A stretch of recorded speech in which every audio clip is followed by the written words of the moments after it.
Hello and welcome to Key Study Points. Friends, in this video we will discuss about the success is counted sweetest. इमली Dickinson की एक poem है success is counted sweetest. इसकी summary और कुछ important questions को हम इस वीडियो में डिस्कस करने वाले हैं। So let's get started with the first stanza. Success is counted sweetest by those who never succeed to comprehend an actor required sorest need. इस स्टैंजा में इमली डिकिंसन कहती हैं कि सक्सेस की जो कीमत होती है, जो वैल्यू होती है, वो उनको अच्छे से पता होती है जो कभी सक्सेस प्राप्त नहीं करते हैं, कभी सफल नहीं होते हैं। To comprehend a nectar requires forest need. इसका मतलब क्या है कि आपको नेक्टर से मतलब वैसे फूलों का रस होता है, लेकिन यहाँ अमृत से निकाला गया है। आपको अमृत की वैल्यू अगर जाननी है तो आपको परेशानियों से, पीड़ाओं से गुजरना पड़ेगा, उसकी ज़रूरत पड़ेगी, तब आप नेक्टर की वैल्यू समझ सकते हैं। तो इस स्टेंजा का ओवरऑल सेंस ये है, कहने का मतलब डिकिंसन का, कि जो लोग सफल हो जाते हैं वो सफलता को अंडर एस्टिमेट कर देते हैं, लेकिन असली सफलता की कीमत वो लोग जानते हैं जो कभी सफल नहीं होते हैं। दूसरे स्टेंजा को देखते हैं। Not one of all the purple host who took the flag today can tell the definition so clear of victory। यहाँ देखो, पर्पल होस्ट से मतलब है विनिंग आर्मी, ठीक है।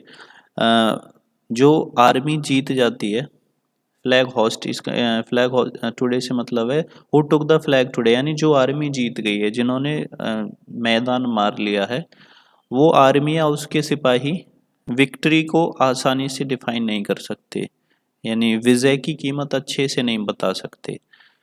Instead as he defeated dying on whose forbidden ear the distant strain of triumph burst agonized and clear.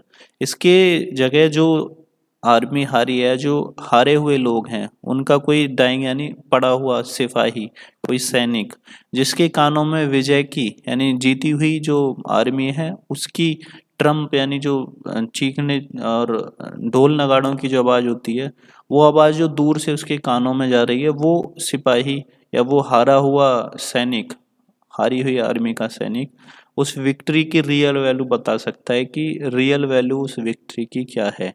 तो इस stanza में दोनों में बताने की कोशिश की एमिली डिकिंसन ने कि सफलता की कीमत उस सैनिक से पूछोगे तो वो अच्छे से नहीं बता पाएगा जो सैनिक, जो आर्मी जीत चुकी है, युद्ध में जीत चुकी है, बल्कि वो सैनिक जो पड़ा हुआ है, गिरा हुआ है मैदान में, हारा हुआ सैनिक जो हार के गिर गया है, जमीन पे पड़ा हुआ है, उसके कानों में जो विक्ट्री की आवाज़ गूंज रही है, यानी जीती हुई जो आर्मी है उसकी उल्लास की, उसके एंजॉयमेंट की जो आवाज़ गूंज रही है, उसको जो पीड़ा दे रही है, तो वो अच्छे से क्लियर कर पाएगा कि विक्ट्री की यानी विजय की कीमत क्या होती है।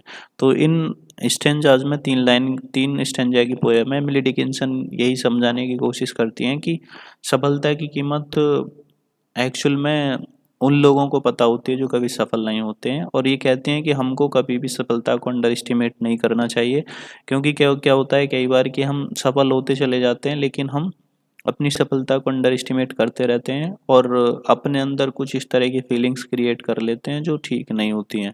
तो एमिली डिकिंसन का यही मैसेज है इस पोएम में।